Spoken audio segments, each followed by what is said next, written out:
پھر اس کے علاوہ کرنٹ والی سرکار ہے، پھر اس کے علاوہ بنگلے والی سرکار ہے. تو یہ ساری چیزیں کیا ہے؟ کیا یہ شریعت کا حصہ ہیں؟ یہ ہم عوام کو بیوقوف بنا رہی ہیں؟ کیا اسلام میں یہ چیزیں جائز ہیں؟ اللہ ربی والاسلام دینی ومحمدا رسول اللہ ویقینی. السلام علیکم ناظرین، آج ہم آپ کو لے کے آئے ہیں آستانہ عالیہ سبحانیہ کوہالہ روڈ کثیری مری، اور یہاں آج ہم آپ کو ملاتے ہیں حضرت پیر سید حسین شاہ صاحب سے اور ان سے کچھ دلچسپ سوالات کریں گے.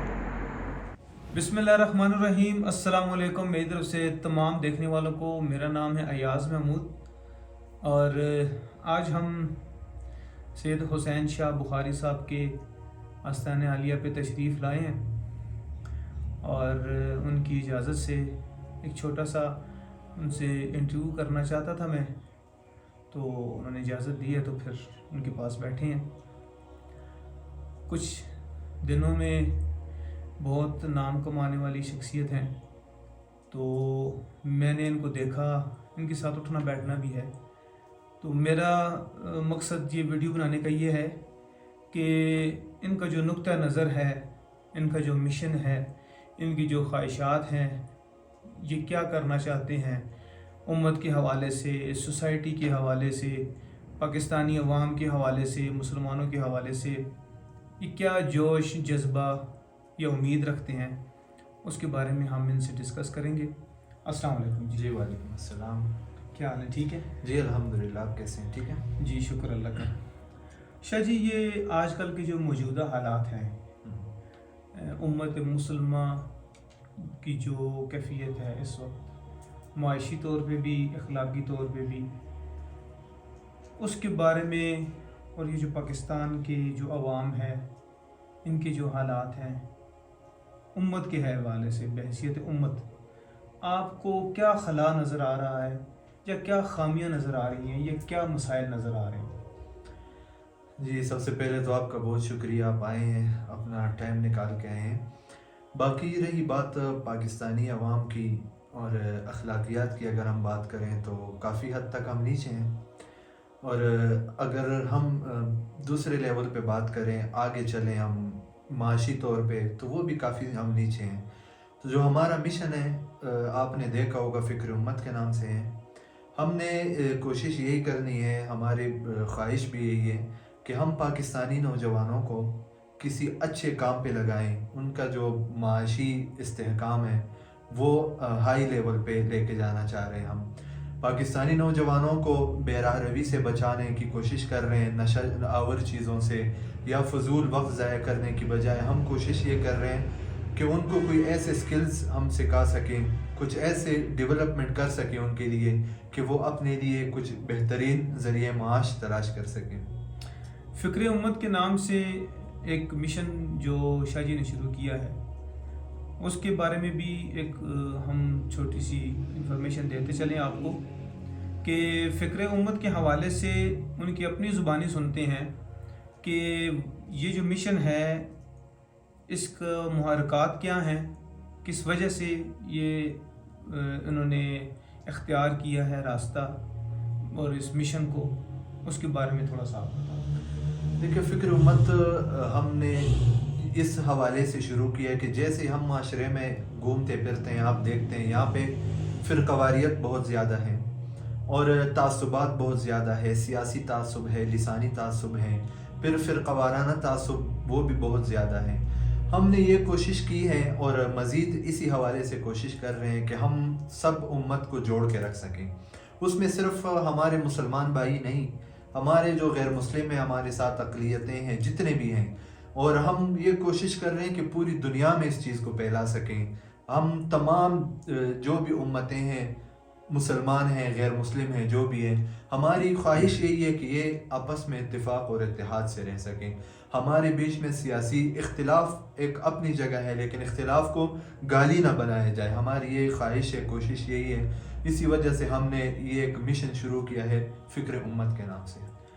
جس نے کلمہ پڑھا ہے، جو بھی مسلمان ہوا ہے، اس کے اوپر اپنی ذات کے علاوہ اپنے جو اس کے اوپر ذمہ داریاں ہیں، جیسے رشتے ہیں، خاندان ہیں، آئلی معاملات ہیں، وہ ذمہ داریاں ہیں، اس کے علاوہ جو اس کے اوپر جو فرائض لاگو ہوتے ہیں وہ یہ ہوتے ہیں کہ وہ امت کی فکر کرے، امت کی اصلاح کی کوشش کرے، امت کے اندر اختلافات کو دور کرنے کی کوشش کرے۔ جیسا کہ شاہ جی نے بتایا کہ ہمارے لیے یہ لمحہ فکریہ ہے کہ ہم کسی بھی پلیٹ فارم پر یکجا نہیں ہیں۔ ایک امت کی جھلک ہمارے اندر نظر بالکل بھی نہیں آتی، بالکل ایسے ہی ہے کہ جیسے سنی، وہابی، شیعہ، پھر اسی طرح نون league, P T I, Jamaat Islami, Peoples Party, J U I F, یعنی کہ ہم اس طرح ڈیوائیڈ ہو گئے ہیں کہ یہ کلاسیفیکیشن ہم نے معاملات کو چلانے کے لیے کی تھی، اس کلاسیفیکیشن کو اور اس تقسیم کو ہم نے ایک دوسرے کے خلاف جنگ کا محاذ بنا لیا ہے۔ پھر اسی طرح خاندانی معاملات بھی ہیں، پھر لسانی تعصبات بھی ہیں، پنجابی، پٹھان، ہندکو، بلوچی، سندھی، پھر اس کے علاوہ پھر خان، ملک، چودھری، یعنی کہ ہم اتنے تقسیم ہو چکے ہیں کہ ہمارا اگر جڑنا یا اکٹھا ہونا یا ایک ہونے کے لیے جو بنیادی جو بات ہے وہ صرف لا الہ الا اللہ محمد رسول اللہ صلی اللہ علیہ وسلم، ہم صرف ایک کلمہ کی بنیاد پر اکٹھے ہو سکتے ہیں۔ اس کے علاوہ ہمارے پاس کوئی ایسی چیز نہیں ہے جس کے اوپر ہم اکٹھے ہو سکیں، کیونکہ پاکستان کے نام پر ہی ہم سیاست کرتے ہیں، پاکستان کے نام پر ہی جو ہے نا وہ ہم لسانی اور علاقائی تعصبات میں پھنسے ہوئے ہیں، اور جو ہمیں یکجا کرنے والی چیز بچتی ہے وہ صرف لا الہ الا اللہ محمد رسول اللہ، کہ یہ ایک عظیم کام ہے، امت کو جوڑنا، امت کی اصلاح کرنا، امت کی فکر کرنا، معاشی طور پر جو معاملات ہیں ہمارے ان کو سنبھالنا، یہ ان کا خاصہ ہے کہ وہ اس کے اوپر بھی زور دے رہی ہیں۔ اور اس وقت موجودہ معاملات میں آپ کو پتہ ہے جو غربت ہوتی ہے نا، غربت انسان کے اندر سے ایمان کو نکال دیتی ہے، تو اس غربت کو ختم جب کیا جائے گا ساتھ تو ایمان بھی بہتری کی طرف جانا شروع ہو جائے گی۔ جب غربت آتی ہے تو انسان کے اندر ایمان کی بھی کمی ہو جاتی ہے۔ تو اس کے علاوہ روحانی معاملات ہیں شاہ جی، اور روحانی معاملات کے لیے ہم نے دیکھا ہے کہ آج کل مختلف جگہ پہ پیر فقیر بیٹھے ہیں، معذرت کے ساتھ میری بات کو برا نہ منائیے گا، میں صرف ان چیزوں کی نشاندہی کر رہا ہوں کہ جو ہمارے معاشرے میں پھیلتی جا رہی ہیں اور اس کا امپیکٹ جو ہے وہ نیگیٹو ہو رہا ہے، کہ منفی اثرات اس کے ہمارے معاشرے پر پڑ رہی ہیں۔ یہ جو حساب کتاب کرانا اور کسی کے اوپر تعویذ کرانا اور اپنی خواہشات کو کسی دوسرے کی زندگی کے اوپر یا معاملات کے اوپر مسلط کرنا، اس کے بارے میں ہمارا دین کیا کہتا ہے، اللہ تعالیٰ کیا کہتے ہیں، قرآن کیا کہتا ہے، ہماری شریعت کیا کہتی ہے، اس پہ ذرا روشنی ڈالو۔ دیکھیے روحانیات جو مین ہے اس چیز کو ہم کافی ایک غلط سائڈ پہ لے کے جا چکے ہیں۔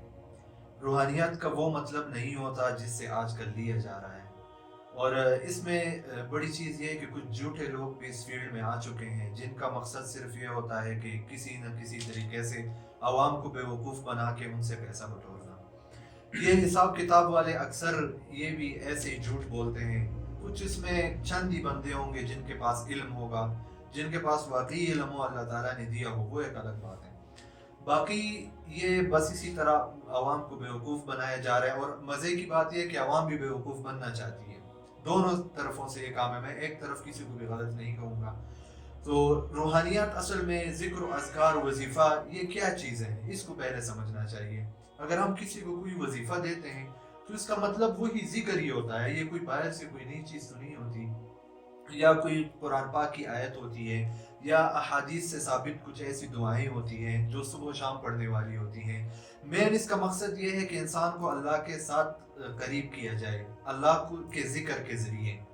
پھر اس میں کچھ لوگ یہ ہوتا ہے کہ یہ چیزیں اتنے دنوں تک کرنی ہے، یہ اس طرح کرنی ہے، یہ ساری چیزیں بالکل جھوٹ ہیں۔ اس وظائف میں نہ تو دن ہوتے ہیں کہ آپ نے اتنے دن کرنا ہے، اس میں یہ چیزیں نہیں ہوتی۔ اس میں یہ لگن دیکھی جاتی ہے کہ آپ کتنے خلوص سے کام کر رہے ہیں، کتنی چاہت سے آپ اللہ کو یاد کر رہے ہیں، آپ کے اندر اپنے مقصد کے لیے تڑپ کتنی زیادہ ہے، آپ کیسے اس چیز کو حاصل کرنے کی کوشش کر رہے ہیں۔ تو اللہ تعالیٰ یہ ساری چیزیں دیکھ کے آپ کے لیے بالکل اچھا فیصلہ کرتے ہیں۔ اچھا، اس میں جو ذکر و اذکار کے حوالے سے جو میں نے جو چیز محسوس کی ہے، کیونکہ ہم خود اس قسم کے معاملات کے شکار بھی ہیں اور ہمارے معاملات بھی اسی طرح کے ہیں اور اسی راستے پہ چل رہے ہیں، اور ہم بھی اس معاشرے کا حصہ ہیں. اور میں جو چیز سمجھتا ہوں جیسے نمازیں ہیں، عبادات ہیں، ذکر و اذکار ہیں، وہ اللہ تعالیٰ کا قرب حاصل کرنے کے لیے ہوتی ہیں، آپ کی روحانی معاملات کو اور روحانیت کو پاک صاف کرنے کے لیے، آپ کے جو اندر جو گند ہے، میل ہے گناہوں کا، اس کو نکالنے کے لیے ہوتا ہے. تو میں نے یہ دیکھا ہے کہ اب زیادہ لوگوں کا رجحان جو ذکر ہے اور اذکار کے ذریعے جو ہے نا کہ وہ اپنی پریشانیاں تو حل کرنے کی کوشش کر رہے ہیں، لیکن وہ ذکر ہمیں اللہ کی نزدیک کیوں نہیں لے کے جا رہی؟ اس کی وجہ کیا ہے؟ وجہ ایک تو ہماری نیت ہے کہ ہم اس چیز کو کس نیت سے پڑھ رہے ہیں. کیونکہ جو جادوگر ہوتا ہے، جو غلط کام کرتے ہیں، وہ بھی انہی قرآنی آیات کو ہی استعمال کرتے ہیں، لیکن غلط طریقے سے کرتے ہیں. معاذ اللہ کچھ ایسے بھی ہوتے ہیں جو بغیر وضو کے یہ کام کر رہے ہوتے ہیں، کچھ ایسے بھی ہوتے ہیں جو غسل کی حالت میں کر رہے ہوتے ہیں. ہماری نیت کیا ہے؟ تو وہ ہم اگر اس طریقے سے کریں گے تو بجائے اللہ کے قرب کے ہمیں شیطان کی قرب نصیب ہوگی. اور سب سے بڑی بات یہ ہے کہ یہ ذکر و اذکار ہم نماز کے بغیر کرتے ہیں، نماز کی کوئی پابندی نہیں کرتے، حالانکہ واضح حکم ہے. اور جب تک آپ نماز کی پابندی نہیں کریں گے یہ ذکر و اذکار بھی آپ کے کسی کام کے نہیں آئیں گے. فائدہ تو آپ کو ہوگا، لیکن جس طرح خشوع اور خضوع انسان کے اندر آنی چاہیے وہ چیز آپ کو نصیب نہیں ہوگی. اور دوسرا میں ایک مزے کی بات بتاؤں کہ اگر آپ نماز کی پابندی کریں گے 70 سے 80% جو آپ کے معاملات ہیں، جو آپ کے اوپر اگر کوئی جادو بھی کرتا ہے تو آپ کے اوپر اثر اس کا نہیں ہوگا، تھوڑا بہت ہوگا. یہ نماز کی پابندی سے. نماز کے بہت سارے فوائد ہیں، اللہ کی قربت، یہ ساری چیزیں، شیطانی معاملات، وسوسے، یہ سب چیزیں وہاں سے ختم ہوتی ہیں. جب ہم بنیاد ایک چیز کا نہیں رکھیں گے، اوپر سے آنے کی کوشش کریں گے، وظائف کے ذریعے اللہ کی قرب حاصل کرنے کی کوشش کریں گے، تو پھر اس چیز کا وہ فائدہ نہیں ہوگا. اچھا، اس کے علاوہ ایک اور چیز یہ دیکھنے میں آئی ہے کہ اکثر آج کل یوٹیوب پہ، سوشل میڈیا پہ یہ دیکھی جاتی ہے، ویڈیوز کلپس ایسے آ رہی ہیں کہ بہت سارے پیر فقیر ہیں، وہ اپنے مریدوں سے یا عوام سے ایسے عملیات کروا رہے ہیں. مثال کے طور پہ ہاتھوں کو چومنا، ان کے پیروں کو پڑنا، ان پیروں میں پڑنا، پاؤں کو چھونا، پاؤں کو چومنا، اور پھر اس کے علاوہ کرنٹ والی سرکار ہے، پھر اس کے علاوہ بنگڑے والی سرکار ہے.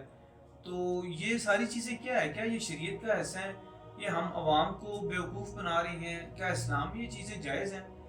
اگر یہ جائز ہیں اسلام میں تو یہ کس طرح، کس ریفرنس سے، کیا اس کا سورس آف اپروول کیا ہے؟ یعنی کہ کہاں سے یہ